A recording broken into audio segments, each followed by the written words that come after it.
Voice over ఇండస్ట్రీలో ఎదగాలి, voice over ఇండస్ట్రీలో విజయం సాధించాలి, వాయిస్ ఓవర్లో అద్భుతంగా రాణించాలి అనుకునే వాళ్ళు ఎలాంటి స్కిల్స్ని డెవలప్ చేసుకోవాలో ఈ యొక్క వీడియోలో తెలుసుకుందాం.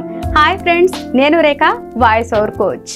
తెలుగు భాష తీయదనం, తెలుగు జాతి గొప్పతనం, తెలుసుకున్న వాళ్ళకి తెలుగే ఒక మూలధనం.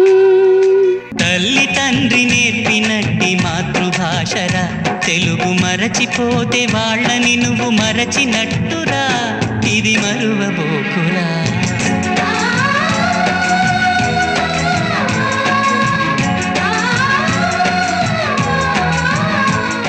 ఎంత చక్కని పాట కదా. అయితే మీకు అర్థమయ్యే ఉంటుంది మనకి ఇందులో డెవలప్ చేసుకోవాల్సిన ఫస్ట్ స్కిల్ ఏంటి అనేది. అదే ఉచ్చారణ. మన తెలుగు ఉచ్చారణ చాలా స్పష్టంగా ఉండేలా మనం చూసుకోవాలి. ఎలాగో అంటే మనకి జనరల్గా తెలుగు వాళ్ళు అనేది తెలుగు చాలా స్పష్టంగా మాట్లాడుతూనే ఉంటారు. మనకి కొన్ని మీరు అబ్జర్వ్ చేస్తే ఖననం అనబోయి కననం అంటారు, మేఘం మేఘం, ఇలా శిఖరం అయితే శిఖరం. అలా అంటే కొన్ని పదాలు ఒత్తి స్పష్టంగా పలికే పదాలని మనం చాలా క్యాజువల్గా అంటూ ఉంటాం. కానీ ఎగ్జాక్ట్లీ అది పర్టికులర్గా అందరికైతే అది ఏమీ పట్టించుకోకపోవచ్చు. కానీ ఈ యొక్క వాయిస్ ఓవర్ ఇండస్ట్రీలో మరి విజయం సాధించాలి అనుకునే వాళ్ళు మాత్రం వాళ్ళ యొక్క ఉచ్చారణ అనేది చాలా స్పష్టంగా ఉండేలాగా చూసుకోవాలి. అంటే మరి ఉచ్చారణ ఎలా వస్తుంది, ఇప్పుడు కొత్తగా ఎలా నేర్చుకోవాలి అని అంటే మనం మాట్లాడే భాషే కాబట్టి మనకు ఇప్పుడు జనరల్గా ఏంటంటే మనం పాత సినిమాలు అంటే ఎన్టీ రామారావు గారు కానీ ఎస్వి రంగారావు గారు వీళ్ళంతా ఉన్న పాత ఓల్డ్ మూవీస్లో తెలుగు చాలా స్పష్టంగా ఉండేది. అయినా పని కుదిరిన తర్వాత ఇంకా నువ్వేంటి నేనేమిటి అంతా ఒకటేగా. ఇదిగో బుల్లడా బుల్లడా, ఇంకా నా బుడ్లు ఉంటే బుట్రా తీసేస్తా. అలాగే గుండక.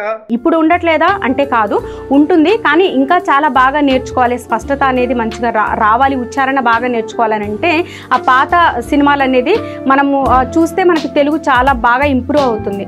ఆ యొక్క మరి సాంగ్స్ కూడా పాత సినిమాలు అంటే ఇప్పుడు ఘంటసాల గారు పాడిన పాటలు కానీ బాలసుబ్రహ్మణ్యం గారు పాడిన పాటలు వీళ్ళు పాడిన అంటే ఒకప్పుడు తెలుగు ఉచ్చారణ అనేది చాలా స్పష్టంగా వాళ్ళు పలికేవాళ్ళు. సో అలాంటి ఇంకా చాలామంది ఉన్నారు ఎవరైతే వాయిస్ ఓవర్స్ ఇండస్ట్రీలో సక్సెస్ అవుతున్నారో, చాలా బాగా ఉచ్చారణ దోషం లేకుండా మంచిగా పదాలను చాలా బాగా పలకగలుగుతున్నారో అలాంటి వాళ్ళ సీడీస్ కానీ వీడియోస్ కానీ మనం చూస్తూ ఉంటే ఆటోమేటిక్గా మనకి ఆ యొక్క ఉచ్చారణ అనేది ఇంప్రూవ్ అవుతుంది. ఇంకా కొన్ని ఘటోత్కజుడు ఇలాంటి కొన్ని పదాలు మనకి కష్టంగా అనిపించినా కూడా వాటిని మనం పలకగలగాలి. అది ఎలా మనం అది సాధించగలము అంటే అది కేవలం ప్రాక్టీస్ ద్వారానే. అంటే బుక్స్ చదవడం ద్వారా కానీ లేకపోతే ఇందాక నేను చెప్పినట్టుగా ఓల్డ్ మూవీస్ చూడడం, ఓల్డ్ పాటలు వినడం ద్వారా మనం ఈ యొక్క ఉచ్చారణ అనేది చాలా స్పష్టంగా మనం నేర్చుకోగలం. ఈ వాయిస్ ఓవర్ ఇండస్ట్రీలో డెవలప్ చేసుకోవాల్సిన ఇంకొక స్కిల్ వచ్చేసి టెంపో. అంటే మనం అది ఏ స్క్రిప్ట్ తీసుకున్నా మనం మాట్లాడే ప్రతి మాటలో మన యొక్క టెంపో ఎలా ఉంది అంటే ఆ సిచ్యువేషన్కి తగ్గట్టు మనం పెద్దగా మాట్లాడాలన్నా చిన్నగా మాట్లాడాలన్నా దాని యొక్క వాయిస్ వేరియేషన్ ఎలా ఇవ్వాలి. అంటే ఇప్పుడు కొన్ని స్క్రిప్ట్స్లో లేదా కొన్ని డైలాగ్స్ కానీ ఇప్పుడు వాటిని మనం తీసుకున్నట్లయితే కొన్ని ఎలాగంటే యానిమేషన్ స్టోరీస్ మనం కొన్ని ఇప్పుడు ఫర్ ఎగ్జాంపుల్ యూట్యూబ్ ఛానల్స్ని తీసుకుందాం. యానిమేషన్ స్టోరీస్ ఇప్పుడు లాట్ ఆఫ్ వస్తున్నాయి కదా, వాటిల్లోని కొన్ని పెద్దగా అంటే దయ్యాలు పెద్దగా మాట్లాడే ఉంటాయి ఆ డైలాగ్స్, లేకపోతే చిన్నగా మాట్లాడే ఉంటాయి. వాటి వేరియేషన్స్లో ఎలా టెంపో ఇవ్వాలి అనేది మనం ఎగ్జాక్ట్లీ తెలుసుకొని మన యొక్క వాయిస్ టెంపోను కూడా మనం గుర్తించి దానిలో మనం ఇంప్రూవ్ చేసుకున్నట్లయితే మనము చాలా బాగా ఇందులో రాణించడానికి అంటే వెనుసొంపుగా ఉండడానికి చాలా బాగుంటుంది అన్నమాట. ఇంకా మనకి యొక్క వాయిస్ ఓవర్ ఇండస్ట్రీలో మనం విజయం సాధించాలంటే డెవలప్ చేసుకోవాల్సిన ఇంకొక స్కిల్ వచ్చేసి టైమింగ్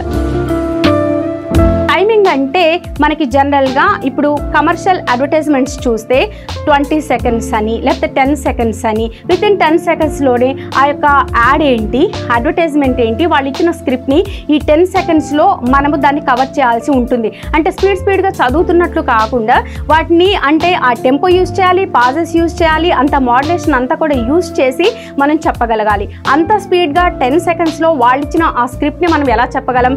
ప్రాక్టీస్ ద్వారానే. మనం ఎంత గొప్పగా ఎక్కువగా ప్రాక్టీస్ చేస్తే, ఎంత ఎక్కువగా మనం ప్రాక్టీస్ చేస్తూ ఉంటే ఈ యొక్క టైమింగ్ అనేది మనము చాలా బాగా మెయింటైన్ చేయగలం. ఇంకా ఎలాగూ అంటే timing, for example animation stories YouTube ఛానల్స్లో మనకి ఒక తెలుగు అంటే ఫర్ ఎగ్జాంపుల్ హిందీలో ఆల్రెడీ ఉన్న యొక్క ఏదైతే ఒకటి స్టోరీ ఉందో ఆ స్టోరీని మనం తెలుగులో చెప్పాల్సి ఉంటుంది. తెలుగులో అనంటే వాళ్ళు ఏ టైం అయితే మెయింటైన్ చేశారో, ఫర్ ఎగ్జాంపుల్ 1 minute నుంచి 1 minute 25 seconds వరకు వాళ్ళు ఒక డైలాగ్ చెప్పారు అనుకుందాం. ఆ యొక్క లెంత్లోనే మనం ఈ డైలాగ్ ఎంత ఉన్నా కూడా ఆ లెంత్ని ఎగ్జాక్ట్లీ మనం ఆ లెంత్లోని ఈ డైలాగ్ని మనం చెప్పగలగాలి. అమృతతో పాటు రేణు కూడా ఇదే కాలేజ్లో జాయిన్ అవ్వాలి.